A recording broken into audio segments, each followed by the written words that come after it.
আপনারা তো খেপা যাবেন শুনলে।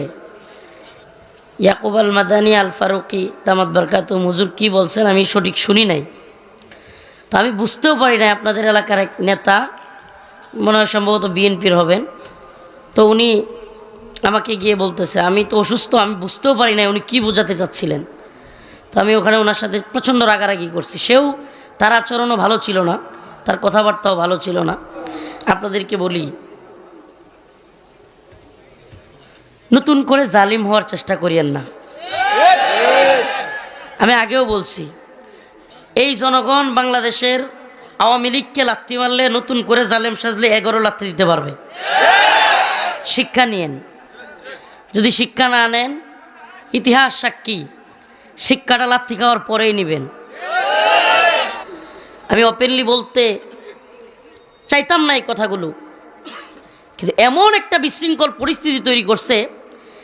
এই লোক জানেন না, এই লোক বলে বসছে যে আমি প্রয়োজনে কিন্তু এই প্রোগ্রাম বন্ধ করে দিব। আমার মেজাজ এমনভাবে বিগড়ে গেছে। আস্তে শোনেন, আচ্ছা থাক, আমি বলি কি শোনেন, আপনার কষ্ট থাকতে পারে, আপনার কষ্ট হইতে পারে, কোনো কথায় হুজুরের ভুল হয়ে যেতে পারে, কোনো কথায় মিসআন্ডারস্ট্যান্ডিং হইতে পারে, কিন্তু আপনার আচরণ, এটা তো ভুল ধরায় দেওয়ার আচরণ না। রাসূলুল্লাহ সাল্লাল্লাহু আলাইহি ওয়াসাল্লামের শিক্ষা তো এটা না। ভুল ধরায় দেওয়ার আচরণটা মাধুর্যতার সাথে হবে, হিকমতের সাথে হবে। আপনার আচরণ এমন হবে না যে আপনি মনে হয় এখন ধরে ফেলবেন, খাইয়া ফেলবেন, প্রোগ্রাম বন্ধ করে দিবেন। এমন কি বলতেছে যে এই বক্তা যেতে পারবে না। আপনি মিয়া কিশোরগঞ্জ হুসেনপুর থাকতে পারবেন না মিয়া? আপনি চিনেনই না এখনো বাংলার জনগণকে।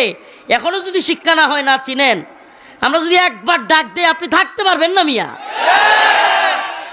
আপনার দল, আপনার বড় বড় নেতারা, নাম বলতে চাচ্ছি না, আমার ব্যক্তিগতভাবে ফোন দিয়া খবর নেই। কারাগারে থাকতে আপনার দলের সর্বোচ্চ নেতা ফোন দিয়া খবর নিত হুজুর কেমন আছে। সামনে প্রকাশ্যে বলতেছি, হুজুর কেমন আছে, হুজুরের শরীর স্বাস্থ্য ভালো নেই। আর বিরাট বড় নেতা সাজছেন আপনারা, এগুলো করবেন না। আমি তারপরে কথাগুলো বলতাম না। আপনারা তো খেপা যাবেন শুনলে। ইয়াকুব আল মাদানী আল ফারুকি দামাত বারকাতুহু হুজুর কি বলছেন আমি সঠিক শুনি নাই, তো আমি বুঝতেও পারি নাই। আপনাদের এলাকার এক নেতা, মনে হয় সম্ভবত বিএনপির হবেন, তো উনি আমাকে গিয়ে বলতেছে আমি তো অসুস্থ, আমি বুঝতেও পারি নাই উনি কি বোঝাতে চাচ্ছিলেন। তো আমি ওখানে ওনার সাথে প্রচণ্ড রাগারাগি করছি। সেও, তার আচরণও ভালো ছিল না, তার কথাবার্তাও ভালো ছিল না। সে একটু কষ্ট পাইছে যে কোনো একটা বক্তব্যের কারণে। এখানে একটা মিসআন্ডারস্ট্যান্ডিং হয়েছে। তো আমি এই বিষয়টা নিয়ে একটু কথা বলতে চাই যে ইসলামে নারীর অধিকার যেমন আছে, নারীর সম্মান যেমন আছে, তেমনিভাবে ইসলামে নারী নেতৃত্বের কথা নিষেধ আছে। আমার কথাটা ভালোভাবে বুঝবেন, আমার কথাটা একটু ভালোভাবে বোঝার চেষ্টা করবেন। রাসূলুল্লাহ সাল্লাল্লাহু আলাইহি ওয়াসাল্লাম নারীদের অধিকার প্রতিষ্ঠা করেছেন। জাহেলি যুগে আমরা কি জানতে পারি, নারীদেরকে কন্যা সন্তান হয়ে জীবন্ত পুঁতে রাখা হইতো। সেই জায়গায় নারীদেরকে শুধু বাঁচতেই বলেন নাই, নারীদেরকে জন্ম দিতেই বলেন নাই, বরং রাসূল সাল্লাল্লাহু আলাইহি ওয়াসাল্লাম বলেছেন যার 4টা কন্যা সন্তান রয়েছে সে যদি তাকে দ্বীনের পথে চলাইতে পারে, দ্বীনের পথে রেখে বিবাহ শাদী দিতে পারে, তাহলে সে যেন 4টা জান্নাত অর্জন করল। এরপরে রাসূল কি বলেছেন, আল জান্নাতু তাহতা আকদামিল উম্মাহাত, মায়ের পায়ের নিচে সন্তানের কি? সুবহানাল্লাহ। এটা কি সম্মান দেওয়া হয়েছে নাকি হয় নাই? একটু না অনেক। সুবহানাল্লাহ। এরপরে কি, রাসূলুল্লাহ সাল্লাল্লাহু আলাইহি ওয়াসাল্লামকে এক সাহাবী জিজ্ঞেস করছেন, হে রাসূলুল্লাহ, আমার ভালো ব্যবহারের হক এটা কে পাওয়ার যোগ্য আগে? রাসূল বলেছেন তোমার মা। আবারও জিজ্ঞেস করেছেন, তারপরে আমার সবচাইতে ভালো আচরণ এটার হকদার কে? রাসূলুল্লাহ সাল্লাল্লাহু আলাইহি ওয়াসাল্লাম বলেছেন, আবারও বলেছেন তোমার মা। তৃতীয়বার জিজ্ঞেস করেছেন, আবারও বলেছেন তোমার মা। সুবহানাল্লাহ। চতুর্থবার বাবার নাম বলেছেন। সুবহানাল্লাহ। তাহলে মায়ের সম্মান ইসলাম দিয়েছে কি দেয় নাই? বলেন না, দিয়েছে কি দেয় নাই? হুজুররা মাকে কি পরিমাণে ভালোবাসে। বাংলাদেশে খবর নিয়ে দেখবেন সবচাইতে বেশি ভালো থাকে আলেমদের স্ত্রীরা। চ্যালেঞ্জ করলাম আপনারা প্রয়োজনে বাড়ি বাড়ি গিয়ে খবর নেবেন। স্ত্রীদের হক, স্ত্রীদেরকে ভালোবাসা সবচাইতে বেশি ভালোবাসে, স্ত্রীদের হক আদায় করে আলেমরা। এখন যদি বলেন নারীদেরকে নেত্রী বানায় দিতে হবে, প্রধানমন্ত্রী বানায় দিতে হবে, রাষ্ট্রপ্রধান বানায় দিতে হবে, এক্ষেত্রে ইসলাম নারীদেরকে অধিকার দেয় না। এতে যদি আপনার গায়ে লাগে আমাদের কিছু করার নাই। হ্যাঁ, তবে হুজুর যেই কথাগুলো আমি শুনেছি আর কি আমাদের বাইরের থেকে কিছু কথা বলে ফেলেছেন, আমি সেই কথার সাথে একমত না। এবং আরেকটা কথা বলি, অনেক সময় দীর্ঘ সময় কথা বলতে গেলে এক দুইটা কথা এদিক সেদিক হয়ে যেতে পারে। প্রিয় ভাইরা আমার, বন্ধুগণ আমার, আপনাদেরকে বলি, নতুন করে জালিম হওয়ার চেষ্টা করিয়েন না। আমি আগেও বলছি, এই জনগণ বাংলাদেশের আওয়ামী লীগকে লাথি মারলে নতুন করে জালেম সাজলে 11 লাথি দিতে পারবে। শিক্ষা নিয়েন। যদি শিক্ষা না নেন, ইতিহাস সাক্ষী, শিক্ষাটা লাথি খাওয়ার পরেই নেবেন। হাসান মাহমুদ, আমি আওয়ামী লীগ নেতাদের মধ্যে যেগুলোরে সবচাইতে দেখতে পারি না, মানে এটারে আমার দেখলেই রাগ উঠতো, মানে এই বদমাশটাকে, এই চাপাবাজ কিছুদিন আগে দেখলাম এখন কয় আমরা প্রয়োজনে ক্ষমা চাইতে রাজি, এখন ক্ষমা চাইতে রাজি। জালেমদের থেকে শিক্ষা কি? আল্লাহ পাক বলছেন ফালা তাহসাবান্নাল্লাহ গাফিলান আম্মা ইয়ামালুজ জালিমুন, জালেমরা যেন আল্লাহকে গাফেল না মনে করে। ও প্রিয় হাজিরিন, এলাকার নাম কি? কিশোরগঞ্জ, হোসেনপুর, জেলা তো কিশোরগঞ্জ। হ্যাঁ, কিশোরগঞ্জের মুসলমান, আল্লাহর বান্দা ইয়াকুব আল ফারুক আল মাদানী, সুবহানাল্লাহ, আওলাদে রাসূল সাল্লাল্লাহু আলাইহি সাল্লাম। আমাদের ভাগ্য যে আমরা আওলাদে রাসূলকে চোখে দেখতে পারছি। আল্লাহ পাক আমাদের সুযোগ করে দিয়েছেন, আমাদের সামনে এসে বয়ান করতেছেন।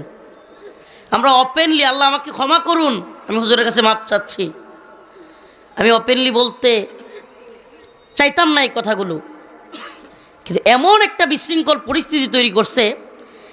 এই লোক জানেন না, এই লোক বলে বসছে যে আমি প্রয়োজনে কিন্তু এই প্রোগ্রাম বন্ধ করে দিব। আমার মেজাজ এমনভাবে বিগড়ে গেছে। আস্তে শোনেন, আচ্ছা থাক, আমি বলি কি শোনেন, আপনার কষ্ট থাকতে পারে, আপনার কষ্ট হইতে পারে, কোনো কথায় হুজুরের ভুল হয়ে যেতে পারে, কোনো কথায় মিসআন্ডারস্ট্যান্ডিং হইতে পারে, কিন্তু আপনার আচরণ এটা তো ভুল ধরায় দেওয়ার আচরণ না। রাসূলুল্লাহ সাল্লাল্লাহু আলাইহি ওয়াসাল্লামের শিক্ষা তো এটা না। ভুল ধরায় দেওয়ার আচরণটা মাধুর্যতার সাথে হবে, হিকমতের সাথে হবে। আপনার আচরণ এমন হবে না যে আপনি মনে হয় এখন ধরে ফেলবেন, খায়া ফেলবেন, প্রোগ্রাম বন্ধ করে দিবেন। এমন কি বলতেছে যে এই বক্তা যেতে পারবে না। আপনি মিয়া এই কিশোরগঞ্জ হোসেনপুর থাকতে পারবেন না মিয়া? আপনি চিনেনই না এখনো বাংলার জনগণকে, এখনো যদি শিক্ষা না হয়, না চিনেন, আমরা যদি একবার ডাক দেই আপনি থাকতে পারবেন না মিয়া?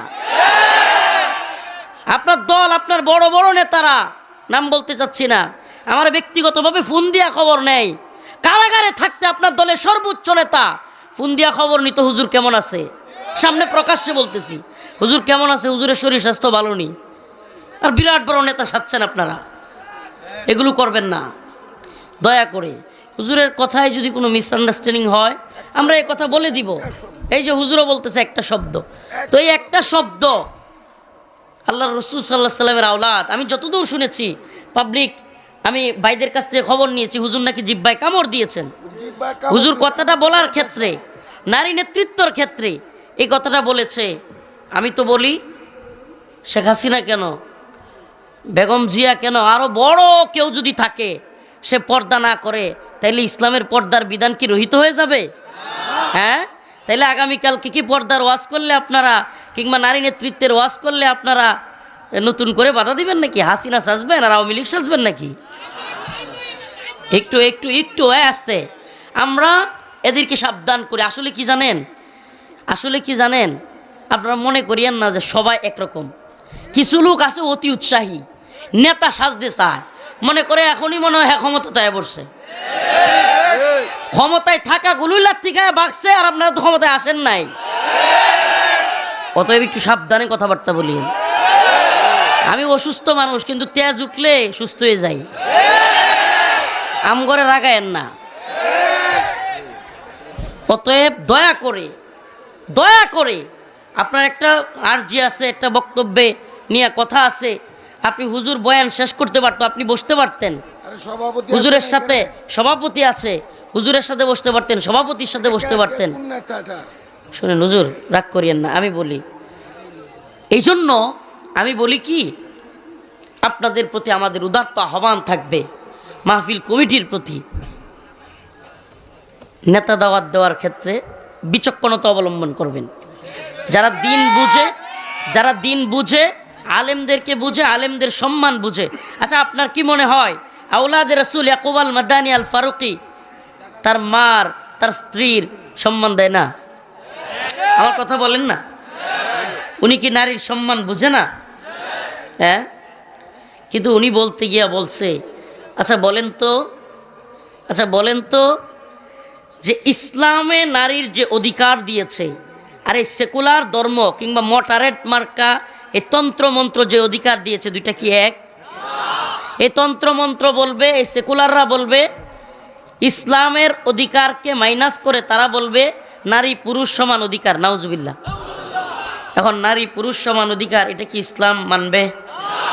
আল্লাহ কোরআনে বলতেছেন ইউসিকুমুল্লাহু ফি আওলাদিকুম লিযযাকারি মিসলু হাযযিল উনসাইন। আল্লাহ নিজে বলতেছেন, তাইলে আল্লাহর কথা কেউ কি মাইনাস করবেন? হ্যাঁ, তাইলে তো আপনি কি আমরা চিনব না?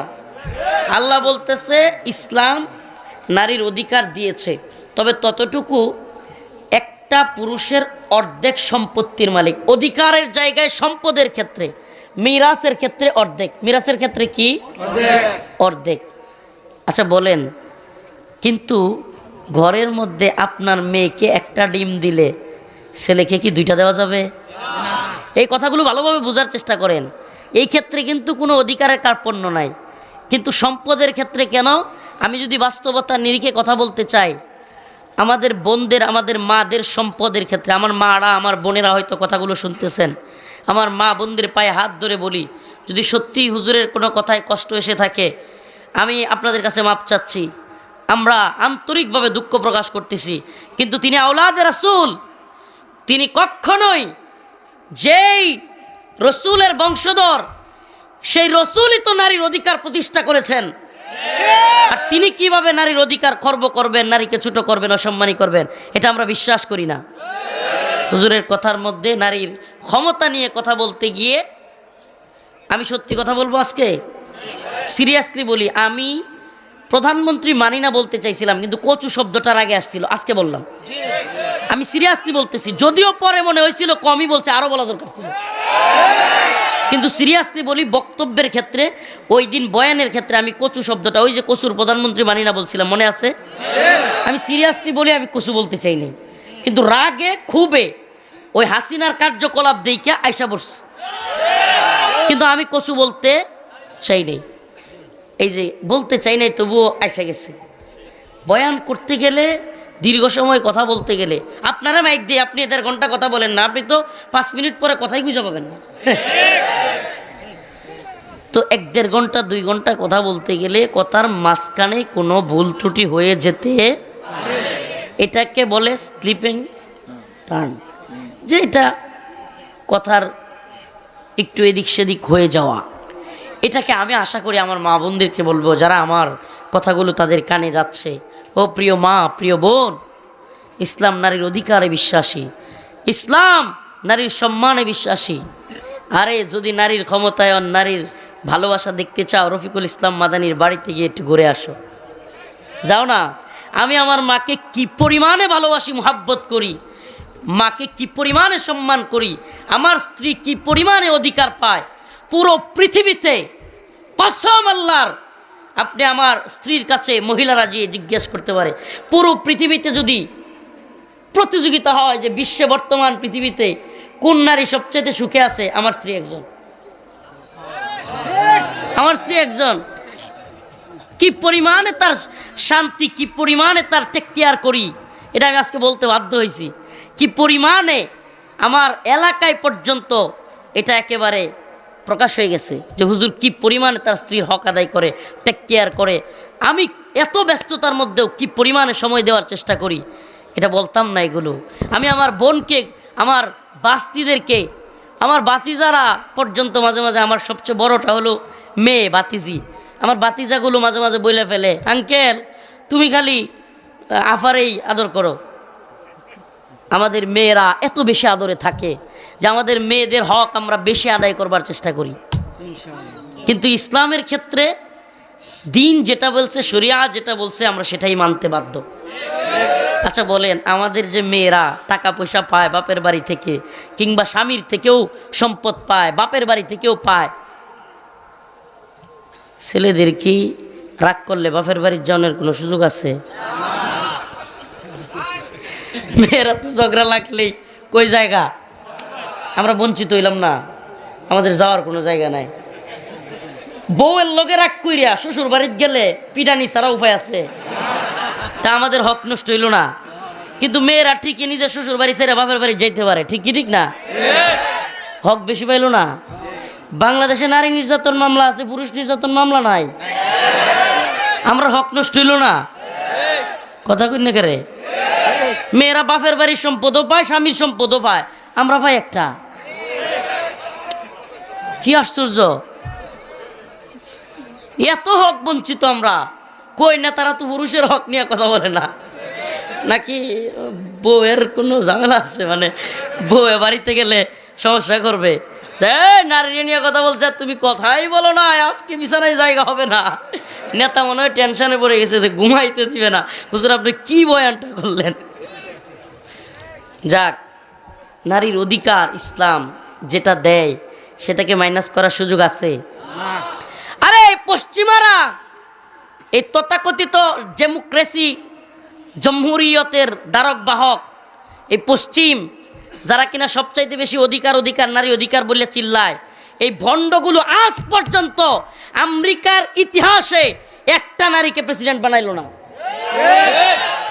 এই ভণ্ডরা আমগর দেশে নারীর প্রেসিডেন্ট, নারীর ক্ষমতায়নের স্লোগান দেয়। একদিন হিলারি ক্লিন্টন বলেন বা যতগুলো আছে দাঁড়াইছে সবগুলো, কমলা হ্যারিস, সবগুলো ফেল করছে। অথচ এরা বুটে পাশ করার কথা ছিল। সমস্ত তত্ত্ব, সমস্ত মিডিয়া বলতেছে কমলা হ্যারিস পাশ করবে, হিলারি ক্লিন্টন পাশ করবে, একবারও মহিলারা পাশ করে না।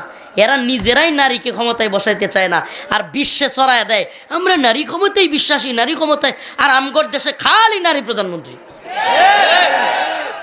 কি আশ্চর্য রে, কি আশ্চর্য!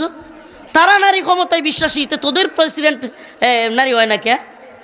তোদের একটা প্রেসিডেন্ট নারী বানা, তারপরে বিশ্বরে বল যে হ্যাঁ আমরা নারীরে প্রেসিডেন্ট বানাইছি, ক্ষমতা দিছি।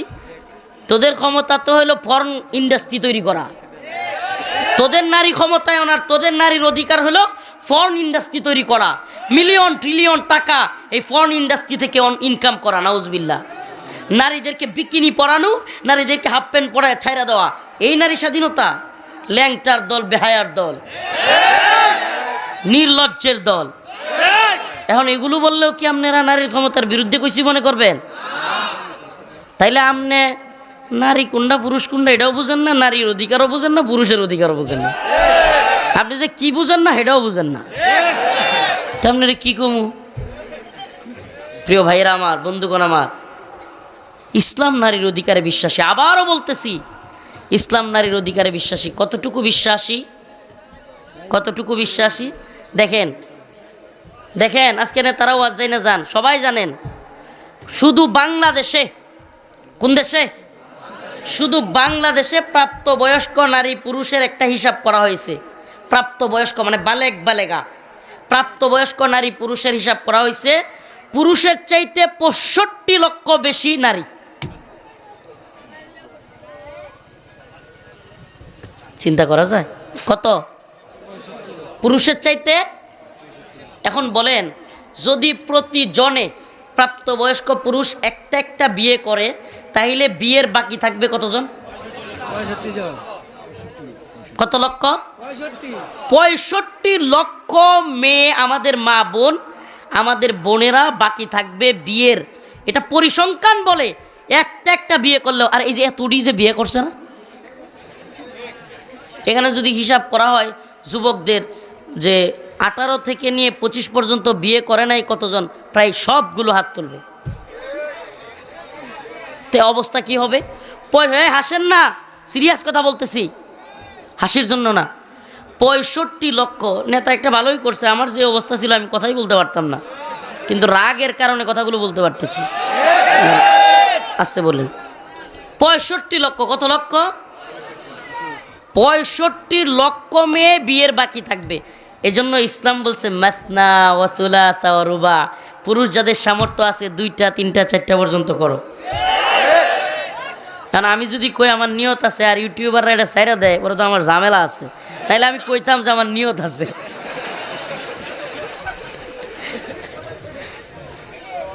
এটা কেন? আপনি কি ভাই হাসতেছেন? যেই 65 লক্ষ মেয়ে বিয়ের বাকি রয়ে গেল, এরা বাবার বাড়িতেও বঞ্চিত থাকে। এদের চেহারার কারণে কিংবা বিভিন্ন কারণে বিয়েটা হয় না। এই মেয়েগুলো কষ্টের শিকার হয়, দিন শেষে হতাশায় নিমজ্জিত হয়, দিন শেষে এদের সাথে আল্লাহ মাফ করুক অবৈধ সম্পর্ক তৈরি হয়। বিয়ের আগেই এরা অনেকে সতীত্ব হারায়। এই মেয়েগুলো লাঞ্ছিত হয়, অপমানিত হয়। আর আল্লাহ পাক কি সুন্দর অধিকার রেখেছেন, ফানকিহু মা তাবা লাকুম মিনান নিসা মাসনা ওয়া সুলাসা ওয়া রুবা, তোমরা 2টা 3টা 4টা পর্যন্ত বিয়ে করো। সুবহানাল্লাহ। তো একজনে যদি 2টা 3টা করে করেন, ব্যাস এই 65 লক্ষের গ্যাপ কি হয়ে যাবে? সুবহানাল্লাহ। বলেন তো ইসলামে এই যে অধিকারটা দিল মেয়েদের জন্য, এটা কি ভালো করলো না খারাপ করলো? এটা তো 65 লক্ষ। এটা তো গেল, আমি এই দ্বিতীয় বিয়ের ওয়াজ করতেছি না, আমি নারীর অধিকার বুঝাইতেছি। এটা তো গেল 65 লক্ষ। যেই মেয়েগুলো বিধবা হয়ে গেছে, আমাকে বলেন, যেই বোনগুলো, যে আমাদের যে বোন, যে মা বিধবা হয়ে গেছে, সন্তান আছে 1-2টা বা সন্তান নাই, এদেরকে দায়িত্ব নিবে? বিশ্বাস করবেন কিনা আপনারা সামাজিক মানুষ, আমরা সবাই সমাজে বাস করি। যেই মাগুলো, যেই বোনগুলো অল্প বয়সে বিধবা হয়, ছোট বাচ্চা থাকে, দিন শেষে এরা বাবার বাড়িতেও কথাবার্তা শুনে খুব কষ্টে থাকে। কথা বলেন না? এই মেয়েটার দায়িত্ব নেওয়ার কেউ থাকে না, দায়িত্ব নেওয়ার কেউ থাকে না। এজন্য দ্বিতীয় বিয়েটা ইসলাম যেটাকে জায়েজ করেছে, এটাকে অ্যাভেলেবেল করতে হবে। এটা নারীর অধিকার, এটা নারীর ক্ষমতায়ন। আফগানিস্তানে সম্ভবত বিবিসির এক সাংবাদিক আসছে, মহিলা, তো হুজুর জামানে বসে রয়েছে এইভাবে এক চেয়ারের মধ্যে, সম্ভবত মোল্লা ইয়াকুব দামাত বারকাতুহুম, সম্ভবত উনি এইভাবে বসে রয়েছে, আর এই মহিলা এমন একটা চেয়ারে, আরেকটা চেয়ারে বসে আছে। তো উনি মহিলার দিকে তাকানো না, কিন্তু সাক্ষাৎকার দিচ্ছেন। তো মহিলা এক পর্যায়ে বলতেছে, হুজুর, মোল্লাজি, আপনারা তো নারীকে তার স্বাধীন মোতাবেক কাপড় চোপড় পরতে দেন না, অধিকার দেন না, এগুলো বলতেছে। তখন মোল্লা তিনি বলছেন, আফগানে তালেবানের এক নেতা, মোল্লা ইয়াকুব হইতে পারেন, ভিন্ন কেউ, উনি বলছেন, আচ্ছা আপনারা কি নারীদের যে কোনো কাপড় পরতে আপনাদের আমেরিকা বা পশ্চিমে দেয়? তখন মহিলা সাংবাদিক বলছে, হ্যাঁ হ্যাঁ অবশ্যই, আমাদের মেয়েদেরকে আমাদের ওই অঞ্চলে যেভাবে মন চায় সেভাবে যে কোনো কাপড় পরতে পারে। মোল্লা ইয়াকুব বললেন, আচ্ছা আপনাদের দেশে যদি কেউ উলঙ্গ থাকতে চায় কোনো মেয়ে, তাহলে কি সেটাও দেয়? তখন সেই সাংবাদিক মহিলা বলছে, না না না, এটা তো সম্ভব না, এটা তো বেহায়াপনা, উলঙ্গ কেন থাকবে? মোল্লা ইয়াকুব বললেন, আপনাদের দেশে উলঙ্গ থাকাটা বেহায়াপনা, হাফ প্যান্ট পরাটা ভদ্রতা, আর আমাদের দেশে হাফ প্যান্ট পরাটা অভদ্রতা, বুরকা পরাটা ভদ্রতা। কই মারছে বুঝছেননি? যারা কইতো মোল্লার দৌড় মসজিদ পর্যন্ত, পরিস্থিতি কোন পর্যন্ত দেখছেন তো? মোল্লারা এখন সিরিয়া দখল করছে, আলহামদুলিল্লাহ কর না। এত মাথা ব্যথা করিয়েন না, আমরা বাংলাদেশও ইনশাল্লাহ ইসলামী শরিয়া প্রতিষ্ঠা করব ইনশাল্লাহ। এই ভূখণ্ডেও আওয়ামী লীগ হাসিনার পতন ঘটে নাই, পাল্টা যেগুলো এইভাবে জুলুম করা শুরু করবে, দিন শেষে মানুষ বুঝবে কাউরে দিয়া কিচ্ছু হবে না, কোরআন আনতে হবে। অচিরে আসতেছে দিন, যেইভাবে সবগুলো জুলুম শুরু করছে, যেইভাবে বিরোধিতা শুরু করছে, অচিরে দিন আসতেছে, মানুষ বুঝবে এই তন্ত্রমন্ত্রের দিন শেষ, কোরআন সুন্নাহর বাংলাদেশ। এই বলে না তন্ত্রমন্ত্রের দিন শেষ, কয় না রে, এরা কি বামপন্থী নাকি? এই তন্ত্রমন্ত্রের দিন শেষ, কোরআন সুন্নাহর বাংলাদেশ। আল্লাহ পাক আমাদেরকে কোরআন সুন্নাহ অনুযায়ী রাষ্ট্র ব্যবস্থা, সেই রাষ্ট্র ব্যবস্থার অধীনে থাকার তৌফিক দান করেন, বলেন আমিন। প্রিয় ভাইরা আমার, বন্ধুগণ আমার, আবারও বলি, আল্লাহ পাক কোরআনে বলেছেন ওয়াকাদা রাব্বুকা আল্লা তা'বুদু ইল্লা ইয়াহু ওয়া বিল ওয়ালিদাইনি ইহসানা। আল্লাহ পাক বলছেন যে তোমাদের বাবা মা দুইজনের কোনো একজন কিংবা উভয়জন যদি পৃথিবীতে থাকেন, তাইলে তোমরা তাদের সাথে সৎ ব্যবহার করো। কি ব্যবহার করো? সুন্দর ব্যবহার করো। ইম্মা ইয়াবলুগান্না ইনদাকাল কিবারা আহাদুহুমা আও কিলাহুমা ফালা তাকুল লাহুমা উফ। এমন কোনো আচরণ করিও না যে আচরণের কারণে তারা উফ শব্দটা পর্যন্ত বলে। তারা এমন কোনো শব্দ বলে যে শব্দের কারণে তারা কষ্ট পায়, তোমরা সেই শব্দটা পর্যন্ত বলো না। আল্লাহ পাক আমাদের সবাইকে মা বাবার মর্যাদা রক্ষা করবার তৌফিক দান করুক, আমাদের মা বোনদের মর্যাদা রক্ষার তৌফিক দান করুক। আল্লাহ পাক আমাদের সবাইকে দিন বোঝার তৌফিক দান করুক। আবার জন্য দোয়া করবেন। আসলে কি বলবো, আবারও পিঠের এই মেরুদণ্ডে ব্যথা সহ মাথায় প্রচণ্ড ব্যথা, তবুও যে কয়েকটা কথা বললাম আমাদের জন্য খাস করে দোয়া করবেন। শেষ কথা, আখিরি কথা, শুনেন, কেউ কারো উপরে জুলুম করবেন না। জালেমদের পরিণতি ভালো হয় না। রাসূল সাল্লাল্লাহু আলাইহি সাল্লাম হাদিসের মধ্যে বলেছেন, ইয়াউমুল আরাফার দিনে যারা আরাফার ময়দানে যাবে সবাই ক্ষমা পাবে, যারা দোয়া করবে ইল্লা জালেম, জালেমের ক্ষমা নাই। আল্লাহ পাক আমাদের জালেম হওয়া